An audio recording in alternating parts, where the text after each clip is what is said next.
The fight over voting rights and voting rules reveals yet another massive American divide. Today, Republican Lisa McClain and Democrat Levin on what their Michigan constituents see. And a few thoughts on why so many continue to support voting claims that clearly aren't true. Today is Sunday, January 23rd, 2022, and this is Flashpoint. Hi, welcome to Flashpoint. I'm glad you're with us this morning. We continue to watch an intense fight over the right that many Americans feel most intensely about, and that is the right to vote. It's pretty much synonymous with democracy. So is our freedom to debate this issue. And if you needed another reminder that we have freedoms that many others don't, China this week put out a rather jarring notice to the athletes headed there for the Olympics that they should keep their mouths shut when it comes to politics or human rights in the host nation. The old travel adage used to be don't drink the water. Now I guess it's don't mention the water. But back to our passionate fight.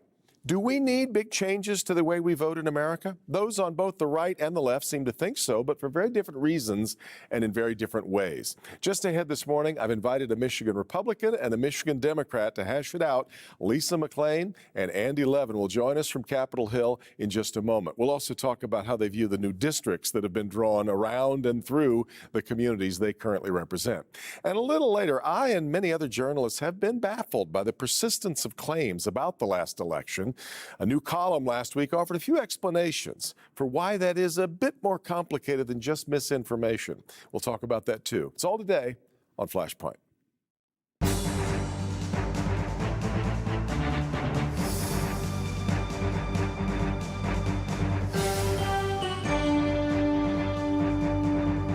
Well, we are hearing plenty from Democrats and plenty from Republicans about voting in America and what prescriptives can strengthen our most sacred American practice. But we seem to be seeing the two sides talking past each other rather than with each other. Well, let's take a whack at fixing that this morning. I'm very happy to have two members of the Michigan congressional delegation with me. Back on Flashpoint, Republican Lisa McClain and Democrat Levin. Thank you both so much for the time today. Let me start with that, about what you're hearing from your constituents about what we need to fix or do better when it comes to voting in America. We're, of course, now in what's going to be a big election year.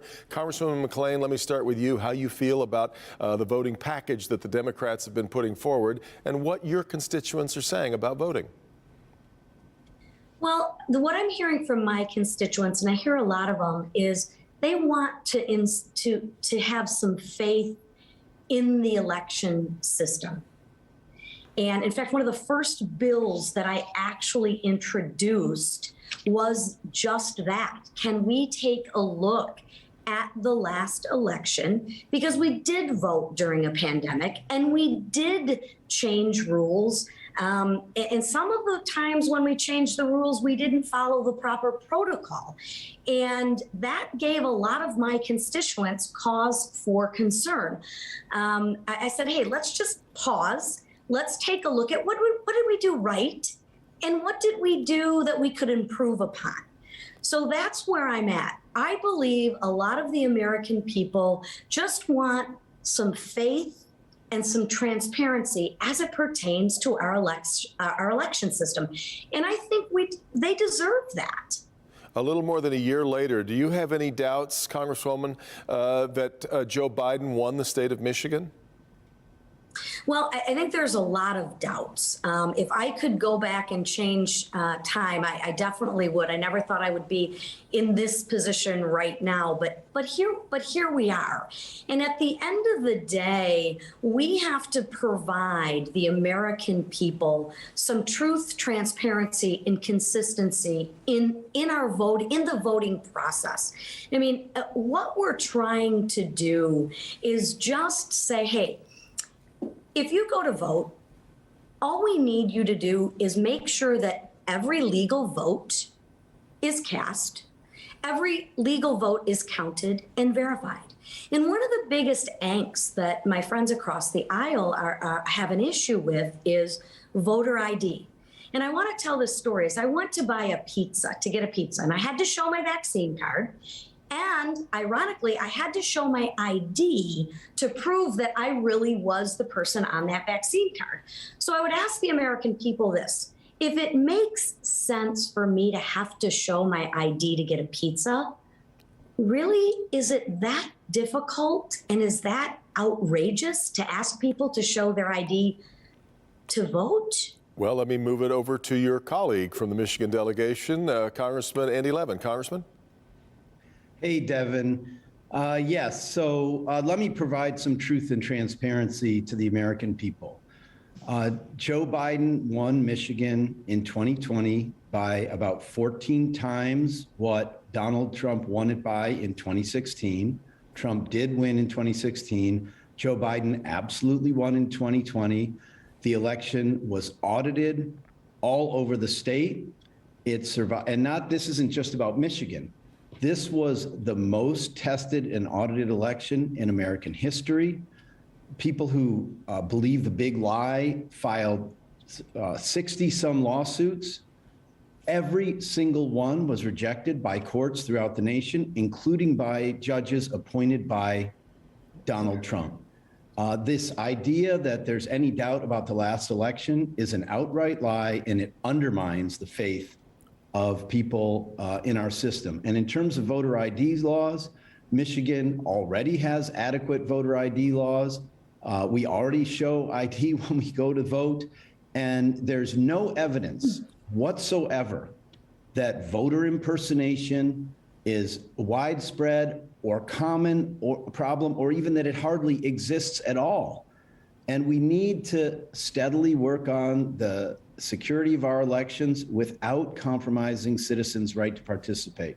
What's happening across this country is state legislatures are passing laws, including in Michigan, to make it harder to vote, to make it harder to get an absentee vote, to make it harder to use drop boxes, to purge people from voter rolls. They don't like the outcome of an election, so they want to tailor the electorate so that they can win an election. That's un-American, and it would be the end of our 232-year experiment with democracy. Congressman, this comes up a lot, though. Is it asking too much to ask someone to provide ID before they vote? We do. We already do. Well, let me do, Devin. my colleague. We already do have voter ID laws in this state. So it's just a complete false flag. Go ahead, Congresswoman. Then let me educate my friend across the aisle. So currently, if I go in and I vote absentee and I forget my license, they make me sign an affidavit. That's right. There's no check and balance on that affidavit. So I could go in and say, hey, I'm Carolyn Schell, who happens to be my mom, and I forgot my ID. She's on the voter rolls, but I'm voting for her. What I'm suggesting, and what the petition is suggesting, is that you have to actually show an ID, just like you have to do to get a pizza, that you are who you are. And we're even going to give you 6 days to verify. If you forget your ID, but go home. Congresswoman, as Congressman Levin just pointed out, we've had more than 250 audits across the state, and they haven't changed any votes. In fact, some would argue that the strongest case of voter fraud that we've seen in Michigan right now is against these Republicans who signed off on the Republican electors who were insisting that President Trump won the state. I mean, isn't that a bigger problem of fraud than anything else that we've seen at the ballot boxes themselves? And again, that's why we need to have some faith, and the American people need to have some faith in the elections. So what the bills that we're trying to put forward now is, I believe if you have a right, and you have a right to vote, I believe you have a duty as well. And sometimes we only focus on the right, and we don't focus on the duty. Devin, everyone agrees. Everyone agrees. 94% of Americans, at the end of the day, 94% of Americans say it's easy to vote. Let me let the Congressman jump in real quick, because I've got something else I want to get to before I let you both go. Go ahead, Congressman. Yeah, Devin, this is just outrageous. Everyone agrees that all Americans who are citizens should have the right to vote, and that votes should count, and that only legitimate votes should count. We all agree about that. That's what happens right now. And the fact that people are claiming, you notice that Representative McClain didn't even accept the outcome of the last election. I mean, this is false flag. It's promoting a big lie.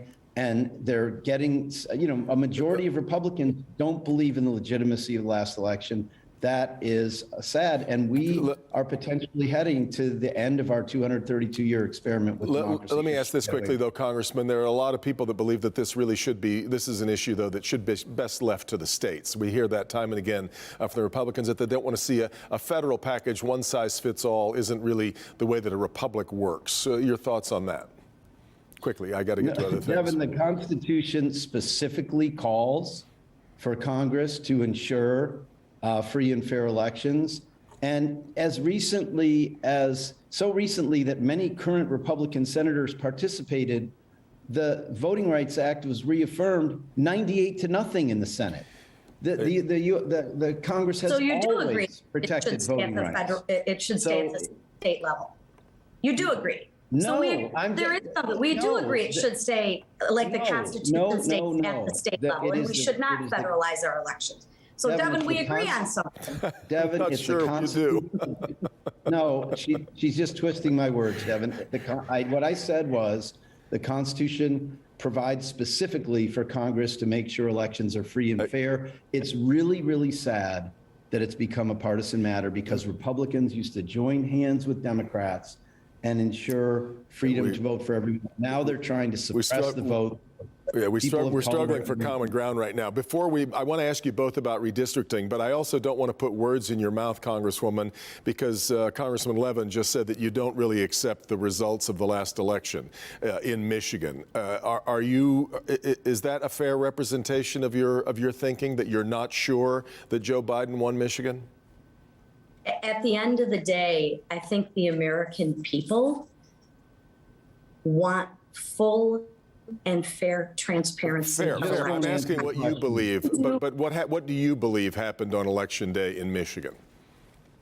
I think there were a lot of irregularities. I think there were a lot of inconsistencies, and I think we owe it to the American people, no different than I might remind my colleagues of across the aisle, that I believe they've objected to past presidents, but let's not let the facts get in the way of a good story. And they've objected to, but again, let's not let the facts get in the way of a good story. So what I'm sharing with you is, let's figure out how to give the American people what they're asking for, and let's just do a review. Well, people like me have been a part of the reviews, Congresswoman. We have done, as I said, 250 audits. We haven't changed barely a vote in the state. I'm about to run out of time, but I want to let you both weigh in on redistricting and whether or not you believe this has been a fair process. Congressman, let me start with you, because it looks like you're going to have to run against one of your colleagues, Haley Stevens. Well, Devin, we worked really hard here in Michigan to pass a state constitutional amendment to have an independent commission draw our district and combine communities of interest. And they created a district with Mary's and my house smack dab in the middle of it, where we've lived for 16 years. It includes Berkeley, where I grew up, Royal Oak, where my dad lives. It includes Birmingham, where my family immigrated in the 1890s. So you got to run, where it makes sense. I hate running against a colleague for sure, but we set this system up, and I think we need to honor it and have our elections. That's what we chose. And Congresswoman McClain, you are in what is always described as a reliably red district. That doesn't appear to change, even though some of the boundaries around yours will change. Your thoughts on whether you believe this has been a fair process, maybe not just even in your district, but statewide? Well, I actually agree with my counterpart on that. I don't have control over it. We, at best, you don't even have really influence over it. We have to play with the hand that we're dealt. So I'm just looking forward to continuing servicing the constituents in my district, and I look forward to the new district. And one of the things I think we've been able to do a really good job of is not looking at things in isolation and silos, because there is a lot of crossover, right? There's people that work in my district and live in another, and vice versa. So at the end of the day, that's the rules of the game, and we have to play by them. So All right, friends. Devin, let me just say that quickly, if we both prevail, we'll still be neighbors. That's exactly right. That's right. Your districts touch each other. Friends, I got to get to a break. Thanks so much for the time. Stay well, and we'll talk to you again soon. All right, Thanks take so care. much. All right, we'll take a quick break. Continue with more in just a moment. This is Flashpoint on Local 4. Hi, I'm David Hall from Hall Financial. Choosing between a 15 or 30-year mortgage can be difficult, which is why we offer the Modern Mortgage, a flexible term that's customized for you.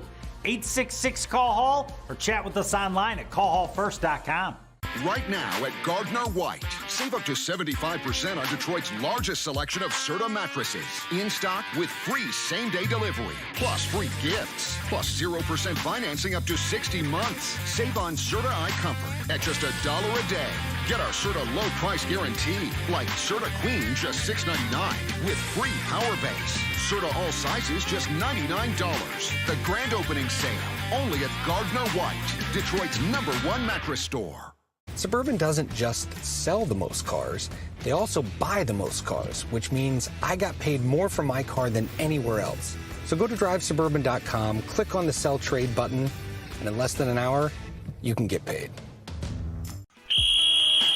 Kick off the new year by saving money on new flooring. Now get 0% interest for 48 months. Plus, carpet 5 rooms starting at just $10 per month per room. Call now. At 855 for my guys. Hi, I'm David Hall. If you're searching for a new place to call home, call Hall Financial first.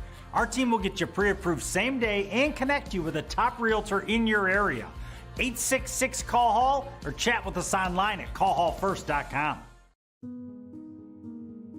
They are the only ones with the right words. Nobody gets to tell you how to recover from something like this. Survivors of Columbine with a message for Oxford and for us. There's that fine line of moving forward, but not forgetting. Then, Monday morning at 6:30, these survivors share their experience as students and parents helping each other heal. It all starts tonight at 11 on Local 4 News. Welcome back. A lot of journalists, me among them, are really struggling with the willingness of a lot of Americans to believe things about the 2020 election that time and again have been shown to be untrue. And no number of recounts, audits, and court decisions seems to matter. I continue to receive emails and messages from those who insist I am dishonest and part of a massive public delusion, but they believe President Trump, even though the Washington Post catalog of his untruths while in office runs to more than 30,000 instances. Well, an interesting take on this appeared in the New York Times last week, a piece called Why Millions Think It Is Trump Who Cannot Tell a Lie. And it was written by my next guest, Thomas B. Edsall, who writes every week for the Times. Mr. Edsall, I'm so glad you're with me. I appreciate your time, and I really appreciate your thoughtfulness on this matter, because maybe we need to start understanding the incalcitrance, understanding it, instead of continually insulting it. It is a strange phenomenon, and it has bothered me just as it's bothered you. How could so many people believe what clearly appears to be a falsehood?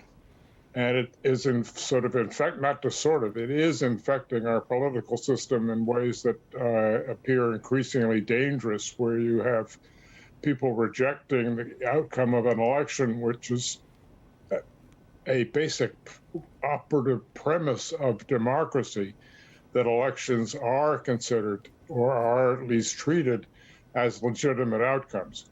What I found in doing this research on this, talking to a lot of people, is that a lot of Republicans, especially Republican elected officials, likely do not actually believe this, but they are acceding to it as a form of what you could call virtue signaling. They're signaling to their conservative fellows that they accept Trump and that they accept kind of his populism and his premise, but they actually underlying that do not believe it. So it's a very curious phenomenon. It is, and what you write and have found from the many people you talked about is behind it has less to do with elections or voting or any particular things that happened on 2020, and more societal changes that are shifting beneath the feet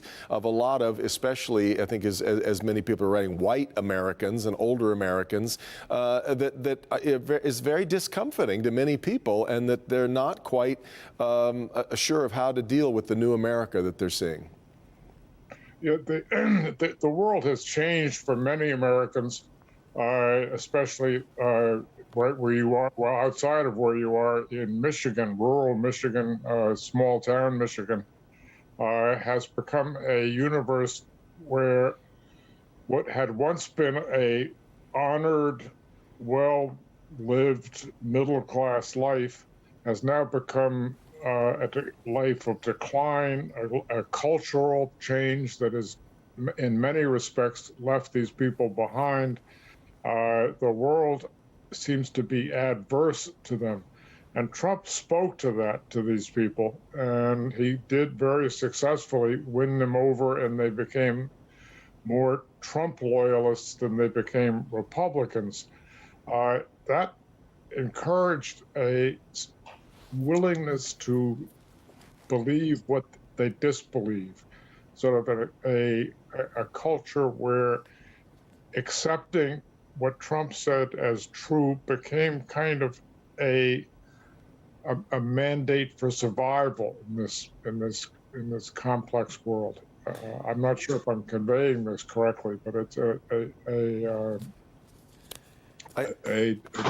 different worldview.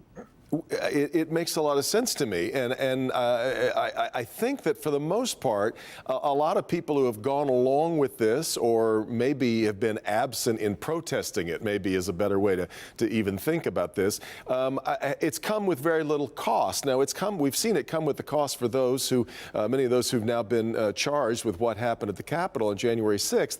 But now we're starting to see, for instance, we've got this group of Michigan Republicans I mentioned in the last segment that have now, we've got a prosecution or an investigation maybe underway as to whether they committed fraud by signing on to what clearly appeared to be a false narrative about who won the election in Michigan. Are there costs that may end up being exacted on some of these folks, whereas before it just sort of seemed like an idea that might not end up costing you much? Well, the costs are being imposed on a very small segment. I mean, even in Michigan, this is a small, tiny fraction of the total percentage of people who believe. So it's not as if the costs are really being felt.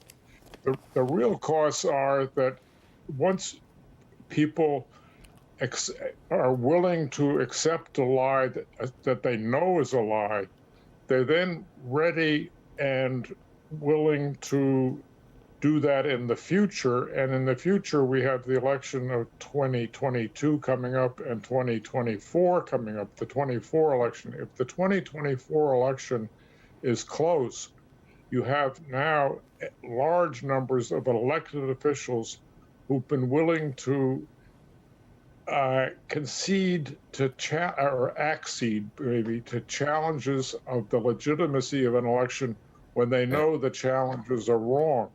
That makes them basically ready allies in the future to very, very dangerous challenges to our whole democratic process. I fear that is so, and we've got to leave it there. Thomas Edsall, I so appreciate the time. I recommend Why Millions Think It Is Trump Who Cannot Tell a Lie for further thought on this. Thanks so much for your time today, sir.